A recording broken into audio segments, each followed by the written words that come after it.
So মাত্র 3টা কাজ করতে হবে, মাত্র 3টা কাজ। এই 3টা কাজ যদি করেন আমি গ্যারান্টি দিচ্ছি আপনার স্কোর 6.5 এর নিচে জীবনেও আসবে না। সবার প্রথম কাজ আপনাকে বেসিক ক্লিয়ার করতে হবে। এখন এই বেসিক ক্লিয়ার করাটা বা এই বেসিকটা ভালো করা আপনি ছোটোবেলা থেকে শুনে আসছেন অথবা আপনার আইএলটিএস প্রিপারেশনের শুরু থেকে শুনে আসছেন। বেসিক বলতে কি, আমি যে বিষয়গুলো বলি সেটা শুনেন। Be verbs, have verbs, modals, tense, voice, article, preposition, সেন্টেন্সের স্ট্রাকচারস, এই বিষয়গুলো আপনাকে শিখতে হবে, ভালোভাবে শিখতে হবে। এইরকম না যে মুখস্থ করলাম, রুলস মুখস্থ করলাম, এরকম করলে হবে না, ওগুলো প্র্যাকটিক্যালি শিখতে হবে। সো ওইগুলো যদি প্র্যাকটিক্যালি শিখতে পারেন আমি গ্যারান্টি দিচ্ছি আপনার স্কোর 6.5 এর নিচে আসবে না। সো এখন কোথা থেকে শিখবেন?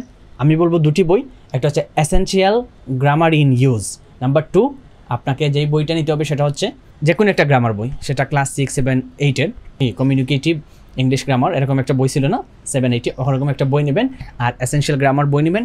এই দুইটা বই থেকে এই বেসিক বিষয়গুলো ক্লিয়ার করবেন। আপনি যদি মনে করেন কোনো একটা কোর্স করে এই বেসিকগুলো ক্লিয়ার করবেন তাহলে আপনি আমাদের সাথে যোগাযোগ করতে পারেন। আমরা 1-to-1 ব্যাচ নিয়ে থাকি। তাছাড়া আপনি চাইলে আমাদের সাথে ব্যাচে জয়েন করতে পারবেন, মানে একটা সবার সাথে মিলে একটা ব্যাচ আছে বেসিক ফর আইএলটিএস কোর্স, যেখানে 14টা ক্লাস হয়। 1 মাসের মধ্যে আপনি আপনার ইংলিশের বেসিকটা ঠিক করতে পারবেন। আর ওই গ্রুপে প্রত্যেক দিন হোমওয়ার্ক দেওয়া হবে এবং ওই হোমওয়ার্কগুলো সলভ করবেন, যেই ভুলগুলো হবে সেগুলো দূরিয়ে দেওয়া হবে, যার দরুন আপনি খুব সহজে কিন্তু বেসিকটা ক্লিয়ার করতে পারবেন। বিশেষ করে tense, modals, passive, sentence structure, এই বিষয়গুলো আপনার জানা আমি বলবো ফরজ। সো এই বেসিক বিষয়গুলো যদি আপনি ক্লিয়ার করতে পারেন আপনার জন্য স্পিকিংয়ে স্কোর ভালো করা কোনো বিষয়ই না। এবার আসেন, আপনাকে 2 নম্বরে যে জিনিসটা শিখতে হবে, আপনাকে ভোকাবুলারি শিখতে হবে।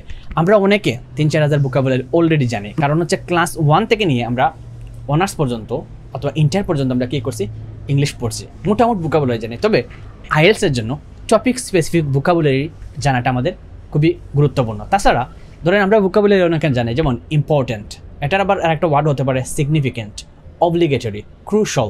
সো এরকম করে আপনাকে কিছু ওয়ার্ডের ভেরিয়েশন নিয়ে আসতে হবে, মানে একই ওয়ার্ড আপনি বারবার বললে এক্সামিনার আপনাকে ভোকাবুলারির জন্য স্কোর কম দেবেন।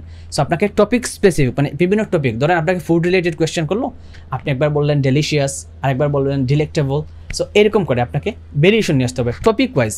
এনভায়রনমেন্ট অথবা আপনি ধরেন ফুড, এরকম 30 থেকে 35টা টপিক আছে, ওই টপিক স্পেসিফিক ভোকাবুলারিগুলো আপনাকে শিখতে হবে। সো টপিক স্পেসিফিক ভোকাবুলারি কোথা থেকে শিখবেন? আপনি চ্যাটজিপিটি কী করতে পারেন, চ্যাটজিপিটি ব্যবহার করে ভোকাব শিখতে পারেন, অথবা গুগলে সার্চ করে ভোকাব শিখতে পারেন। যদি আপনি আমাদের কোর্সে ভর্তি হন তাহলে তো আমরা পিডিএফ দিয়ে দিব, খুব সহজে কিন্তু আপনারা চাইলে শিখতে পারবেন। নাম্বার 3 আপনাকে যেই বিষয়টি করতে হবে সেটা হচ্ছে আপনাকে প্রচুর পরিমাণে স্যাম্পল অ্যান্সার পড়তে হবে। স্যাম্পল অ্যান্সার পড়া ছাড়া আপনি কিন্তু ভালো একটা স্কোর করতে পারবেন না, কারণ আপনার ভিতরে আইডিয়া আসবে না। যারা ব্যান্ড 5.5 বা 6 পায় তাদের মেন সমস্যা হচ্ছে আইডিয়া সমস্যা। সো আপনার যদি আইডিয়া ভালো আনতে চান, মানে ভালো একটা আইডিয়া নিয়ে আসতে চান, ভালোভাবে আইডিয়া নেওয়ার জন্য আপনাকে স্যাম্পল অ্যান্সার পড়তে হবে, প্রত্যেক দিন মক টেস্টের ভিডিও দেখতে হবে এবং ইংলিশ শুনতে হবে। There is no alternative to improve your speaking skills without listening. So every day you have to listen a lot. If you listen a lot, definitely you will improve your speaking skills.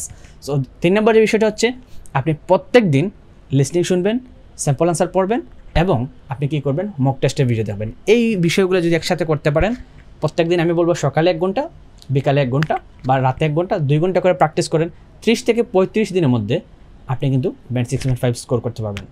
তবে একটি বিষয়, আপনার আশেপাশে যদি কোনো IELTS centre থাকে তাহলে আপনি চাইলে সেখানে স্পিকিংয়ের পার্শিয়াল টেস্ট দিতে পারেন।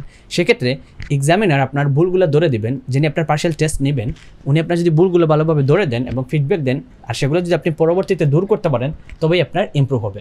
আপনি যদি মক টেস্ট দিতে চান অথবা পার্শিয়াল টেস্ট দিতে চান আপনি আমাদের সাথে যোগাযোগ করতে পারেন। আজকের মধ্যে এখানেই অনেক প্রমোশন করে ফেললাম, sorry for that. I am signing out. আসসালামু আলাইকুম।